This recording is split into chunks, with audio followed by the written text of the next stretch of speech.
کوئی بہنوئی بنتا ہے، کوئی داماد بنتا ہے تو کوئی سسر بنتے ہیں، کوئی ساس بنتے ہیں تو کوئی سبزی بنتے ہیں، تو بہت سارے رشتوں کا مجموعہ ہو جاتا ہے،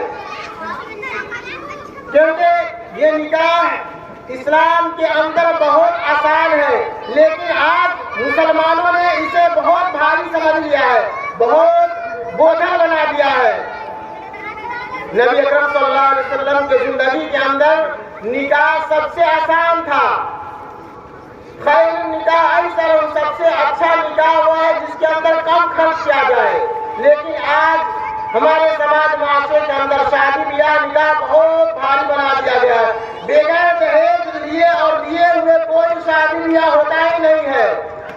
سب سے پہلے اگر لڑکے والے لڑکی کے دروازے پہ جاتے ہیں، ان سے بات کرتے ہیں رشتے کے، سب سے پہلے دہیج کا ڈیمانڈ کیا جاتا ہے، کتنا پیسہ ملے گا، کتنا گاڑی ملے گا، کتنا مال و دولت ملے گا۔ اسی مناسبت سے، اسی کو میانہ روی پہ، اسی کے پیمانے پہ انسان ایک دوسرے سے رشتہ قائم کرتا ہے۔ حالانکہ اسلام کے اندر بالکل درست نہیں ہے، بالکل جائز نہیں ہے، دہیج لینا اور دینا دونوں کے دونوں حرام ہے۔ اتنا سادگی کے اندر نکاح ہے کہ حضرت عبدالرحمن بن عوف نکاح کرتے ہیں۔ صحابہ کرام رسول اللہ صلی اللہ علیہ وسلم کی زندگی میں نبی صلی اللہ علیہ وسلم کو معلوم نہیں ہوتا کہ عبدالرحمن بن عوف نے نکاح کیا۔ جب وہ گھر سے باہر تشریف لاتے ہیں تو نبی کریم صلی اللہ علیہ وسلم کی نگاہ حضرت عبدالرحمن بن عوف کے اوپر پڑتا ہے، تو عبدالرحمن بن عوف کے جو جسم ہوتے ہیں وہ ہلدی لگنے کے کارن پیلے ہوتے ہیں، تو نبی صلی اللہ علیہ وسلم نے فرمایا کہ اے عبدالرحمن بن عوف، تمہارے جسم پہ یہ کیا چیز کے پیلے نشان ہیں؟ تو عبدالرحمن بن عوف نے کہا کہ میں نے نکاح کر لیا۔ تو آپ صلی اللہ علیہ وسلم نے حکم دیا کہ یا عبدالرحمن اولم ولو بشاۃ، کہ تم ولیمہ کرو اگرچہ ایک بکری کا ہی کیوں نہ ہو۔ یعنی نبی کریم صلی اللہ علیہ وسلم کے زمانے میں نکاح بہت آسان تھا۔ شادی کیا کہ بالکل سادی تھی، شادی چائے کی طرح تھی، لیکن آج ہم نے نکاح کو اتنے رسم و رواج سے اتنا بڑا بنا دیا کہ اگر کسی گھر کے اندر ایک لڑکی پیدا ہوتی ہے تو گھر کے اندر ماتم چھا جاتا ہے، جیسا کہ زمانے جاہلیت کے اندر اسلام سے پہلے لوگوں کا یہ رواج تھا کہ جب لڑکیوں کو زندہ درگور گزر کرتے تھے، زندہ اسے مٹی کے اندر دفنا دیا کرتے تھے۔ لڑکی کے پیدا ہوتے ہی ماں باپ کے چہرے کو اوپر مصیبت اور اندھیرا چھا جاتا تھا کہ اس کا خرچہ کون اٹھائے گا، اس کے شادی بیاہ کیسے ہوگا۔ لیکن اگر اسی دور میں اسی وقت اگر کوئی گھر میں بچہ لڑکا پیدا ہوتا ہے، بیٹا پیدا ہوتا ہے، تو طرح طرح کے خوشیاں مناتے ہیں، مٹھائیاں بانٹتے ہیں، جشن مناتے ہیں۔ میرے دوستو، اسلام نے لڑکے اور لڑکیوں کو، مرد اور عورت کو برابر کا درجہ دیا ہے، برابر کا حق دیا ہے، عدل انصاف سے قائم رہنے کا حقوق دیا ہے۔ آئیے قرآن اور حدیث کی روشنی میں جانتے ہیں، اللہ رب العالمین فرماتا ہے کہ یہ نکاح جو ہے یہ نبی اکرم صلی اللہ علیہ وسلم کی سنت ہے۔ وَلَقَدْ أَرْسَلْنَا رُسُولًا مِّن قَبْلِكَ، ہم نے جتنے بھی رسول بھیجے آپ سے پہلے، وَجَعَلْنَا لَكُمْ أَزْوَاجًا وَذُرِّيَّةً، ہم نے ان کے لیے بیویاں بنائی، ہم نے ان کے لیے اولاد بنائے۔ سورہ رعد آیت نمبر 30 میں اللہ نے فرمایا اگر انسان مرد اور عورت نہ ملے تو اس کا جنریشن بھی ختم ہو جائے گا، اس کا جن سنکھیا بڑھے گا ہی نہیں۔ میرے دوست، اسلام کے اندر شادی کرنا یہ سنت ہے، اور بعض لوگوں نے کہا کہ یہ مستحب ہے۔ آج ہمارے بچے نوجوان ہو رہے ہیں، لیکن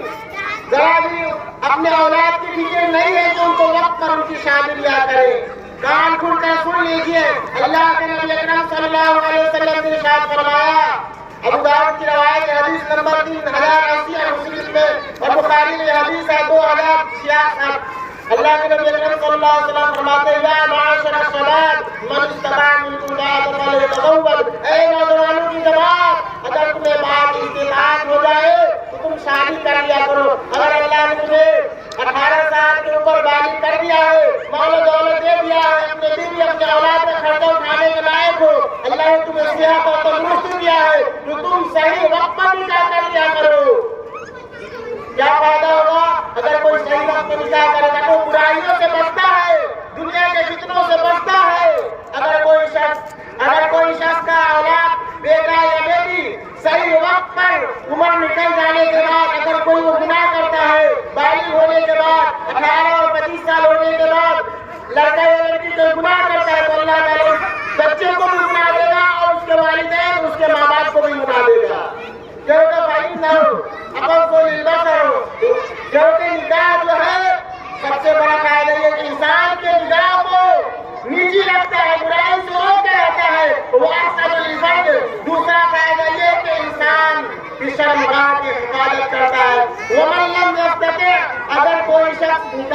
کی طاقت نہیں رکھتا ہے، اتنا اس کے پاس آمدنی اور روزگار نہیں ہے، وہ اپنے بیوی کو بال بچے کو خرچہ اٹھا سکے، لگنے اپنا دے سکے، تو اس کے لیے فعلیہ بالصوم، اس کے لیے بیٹا ان کے روزہ برائی سے روکتی ہے۔ میرے دوستو یہی نہیں، اگر انسان کوئی نکاح کرتا ہے تو اللہ رب العالمین اس کے ذریعے اسے رحمت دیتا ہے، اسے سکونت دیتا ہے۔ اللہ فرماتا ہے سورہ نور آیت نمبر 21 اور پارہ نمبر 21 کے اندر وَمِنْ آيَاتِهِ أَنْ خَلَقَ لَكُم مِّنْ أَنفُسِكُمْ أَزْوَاجًا، کہ اللہ رب العالمین کی نشانیوں میں سے ہے کہ اللہ رب العالمین نے ہر مرد کے لیے جوڑے جوڑے پیدا کیے، بیویوں کو پیدا، عورتوں کو بنایا، لِتَسْكُنُوا إِلَيْهَا، تاکہ مرد اس سے سکون حاصل کرے، دنیا کے بہائے میں نہ جائے، ہوس کا شکار نہ ہو۔ نکاح کے بعد اصل زندگی کی سکون اپنے بیوی سے ملتی ہے، باقی کسی دوسرے چیز سے نہیں ملتی۔ اور اللہ نے اپنے آیت میں فرمایا وَجَعَلَ بَيْنَكُمْ مَوَدَّةً وَرَحْمَةً، اور اللہ رب العالمین نے اس عورت کے ذریعے، اس بیوی کے ذریعے تمہارے لیے محبت پیدا کیا، اور وہ محبت جو شادی کے بعد اصل محبت پیدا ہوتی ہے۔ اگر کوئی انسان نکاح سے پہلے شادی سے پہلے محبت کرتا ہے، وہ اسلام کے اندر ناجائز ہے، حرام ہے، وہ زنا ہے، وہ ناجائز ہے۔ اگر کوئی شخص اسلام کے اندر نکاح کر کے گھر میں شادی کر کے عورت کو لاتا ہے، اس سے محبت کرتا ہے، یہ ثواب ہے، یہ ایک عبادت سے بڑھتر ہے میرے دوستو۔ اور دوسرا فائدہ یہ ہوتا ہے وَجَعَلَ بَيْنَكُمْ مَوَدَّةً وَرَحْمَةً، اور اس نکاح کرنے سے انسان کے اندر رحمت ملتی ہے، سکون ملتی ہے۔ جب انسان بڑھاپے کو مرنے جاتا ہے تو بیوی اور شوہر، پتی اور پتنی ایک دوسرے کے لیے بہت ہی خدمت کرتا ہے، سیوا کرتا ہے، بیماری میں، مصیبت میں، پریشانی میں، کپڑا دھونے میں، ہر چیز میں مددگار ہوتا ہے۔ تو یہ بڑھاپے کی عمر میں یہ تمہارے لیے رحمت کا سبب ہوتا ہے۔ اور بہت سارے لوگ یہ بھی سوال کرتے ہیں، جہاں یہ بھی ہے کہ جب رشتہ کرنے جاتے ہیں تو لڑکوں سے یہ جاننا ضروری سمجھتے ہیں کہ لڑکا کیا کرتا ہے، کتنا پیسہ والا ہے، کتنا بزنس والا ہے، کیا نوکری کرتا ہے، کتنے ہزار مہینے کا کماتا ہے۔ میرے دوستو اللہ رب العالمین رزق کا مالک ہے، آپ نکاح کریں اللہ رب العالمین رزق پیدا کرے گا۔ اللہ فرماتا ہے وَأَنْتُمْ الْأَيَامُ مِنْكُمْ وَالصَّالِحِينَ مِنْ عِبَادِكُمْ وَإِمَائِكُمْ إِنْ يَكُنْ فُقَرَاء اللَّهُ مِنْ فَضْلِهِ، اگر کوئی شخص نکاح کرتا ہے، سورہ آیت نمبر 32 میں اللہ نے فرمایا اگر کوئی نکاح کرتا ہے تو اللہ رب العالمین اس کے فقیری کو، اس کے فقیری کو، اس کی محتاجی کو، اس کے غریبی کو دور کرتا ہے، اسے رزق دیتا ہے، اس کے مال میں، اس کے پیسے میں برکت دیتا ہے، جس کا حکومت بھی نہیں کر سکتا۔ میرے دوستو نکاح کرنا یہ ایک عبادت ہے، انسان برائیوں سے بچ جاتا ہے، لیکن آج نکاح کی اہمیت نہیں ہے۔ آج بہت سارے لڑکے اور لڑکیاں نکاح سے پہلے، شادی کے وقت آنے سے پہلے لو میرج اور کورٹ میرج کر لیتے ہیں۔ ان کے لیے کام کھول کر یہ سن لیجیے نبی اکرم صلی اللہ علیہ وسلم کا فرمان ہے ایما امرأۃ نکحت بغیر اذن ولیہا، کہ جو عورت، جو لڑکے اور لڑکیاں بغیر ولی یعنی بغیر ماں باپ کے، گارجین کے اجازت کے بغیر شادی کرتا ہے، نکاح کرتا ہے باہر لے کر، فنکاح ہوا باطل باطل باطل، اللہ کے نبی اکرم صلی اللہ علیہ وسلم نے فرمایا وہ نکاح باطل ہے، وہ مردود ہے، وہ نکاح نہیں ہے، اس کی کوئی ویلیو نہیں ہے، اسلام کے اندر کوئی اہمیت نہیں ہے۔ دیکھیے نا ایسا نکاح کبھی کامیاب نہیں ہوتا، لڑکا اور لڑکی زندگی میں پریشان ہوتا ہے اور ان کے والدین میں کیس اور مقدمے میں پھنسے رہتے ہیں، کبھی دہیج کے کیس میں تو کبھی کڈنیپ اور کبھی کسی اور ظلم میں پھنسے رہتے ہیں۔ میرے دوستو یہی نہیں، اللہ کے نبی اکرم صلی اللہ علیہ وسلم اپنے زندگی میں نکاح کیا اور عبادتیں بھی کیا، تو صحابہ کرام، 3 صحابہ کرام ایک مرتبہ نبی اکرم صلی اللہ علیہ وسلم کے پاس آتے ہیں اور ان کی بیویوں سے ازواج مطہرات سوال کرتے ہیں اے اللہ کے نبی اکرم صلی اللہ علیہ وسلم کہ بیویوں بتاؤ ذرا کہ نبی اکرم صلی اللہ علیہ وسلم کتنے عبادت کرتے ہیں، کون کون سے کام دن اور رات میں کرتے ہیں۔ تو آپ صلی اللہ علیہ وسلم کی بیویوں نے یہ بتایا کہ نبی صلی اللہ علیہ وسلم اتنے وقت میں اٹھتے ہیں، اتنے نماز پڑھتے ہیں، پھر سوتے ہیں، پھر اٹھتے ہیں، جو دن کا معمول ہے انہوں نے صحابہ کرام سے بتایا۔ تو اس میں سے ایک شخص ہوتا ہے صحابہ کرام، وہ کہتے ہیں کہ میں اپنے زندگی کے اندر کبھی بھی ایسے نہیں زندگی کے اندر صرف روزہ ہی روزہ رکھوں گا، کبھی افطار نہیں کروں گا۔ اس میں سے تیسرے صحابی ہوتے ہیں، وہ کہتے ہیں کہ میں زندگی بھر دنیا سے دور رہوں گا، عورتوں سے نکاح ہی نہیں کروں گا تاکہ اللہ کا زیادہ سے زیادہ عبادت کر سکوں۔ جب نبی اکرم صلی اللہ علیہ وسلم گھر تشریف لاتے ہیں اور آپ صلی اللہ علیہ وسلم کی بیوی ازواج مطہرات نبی اکرم صلی اللہ علیہ وسلم سے یہ شکایت کر کے بتاتے ہیں کہ 3 صحابی آئے تھے اور انہوں نے ایسے ایسے کہا، تو نبی اکرم صلی اللہ علیہ وسلم نے ان تینوں صحابی کو بلایا اور کہا انتم تقولون انتم الذین قلتم کذا و کذا، تم تینوں شخص ہو جو تم لوگوں نے ایسے ایسے کہا،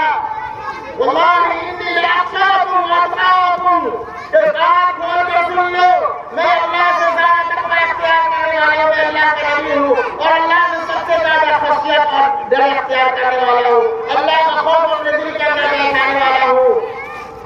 وَأَصُومُ وَأُفْطِرُ، میں روزہ بھی رکھتا ہوں اور افطار بھی کرتا ہوں شام کے وقت۔ وَأُصَلِّي وَأَرْقُدُ، اور میں نمازیں بھی کرتا ہوں اور جب نیند آتی ہے تو میں سوتا بھی ہوں رات میں۔ وَأَتَزَوَّجُ النِّسَاءَ، اور میں عورتوں سے نکاح بھی کرتا ہوں۔ کان کھول کر سن لو، فَمَن رَغِبَ عَن سُنَّتِي فَلَيْسَ مِنِّي، کہ جو شخص میرے سنت سے اعراض کرے گا وہ ہم میں سے نہیں، جو میرے سنت سے اعراض کرے گا وہ ہم میں سے نہیں ہے، محمد صلی اللہ علیہ وسلم کے امت میں سے نہیں ہے۔ معلوم یہ ہوا کہ انسان کو چاہیے کہ اللہ کی عبادت کرنے کے ساتھ ساتھ اپنے اہل و عیال کا، اپنے بیویوں کا بھی، شوہر کے اوپر حقوق ہے، اپنے والدین کا بھی، اپنے آس پڑوس کا بھی آپ کے اوپر حقوق ہے، اور اللہ کا بھی حقوق اور بندوں کا حقوق دونوں کو ہر انسان کو ادا کرنا چاہیے۔ میرے دوستو، کیونکہ یہ شوہر اور بیوی ایک دوسرے کے لیے لباس ہے۔ اللہ نے سورہ نمبر 185 کے اندر فرمایا ہن لباس لکم وانتم لباس لہن، کہ وہ مرد تمہارے لیے عورت کے لیے لباس ہے، کپڑے کے مانند ہے۔ جس طریقے سے ٹھنڈ کے موسم میں انسان کے جیکٹ اور چادر اور کمبل سے ٹھنڈی سے انسان بچتا ہے، اسی طریقے سے مرد اور عورت ایک دوسرے سے رشتہ قائم کر کے دنیا کے فتنوں سے، دنیا کے گناہوں سے اور برائیوں سے بچتا ہے۔ میرے دوستو، یہی نہیں، اسلام کے اندر عورتوں اور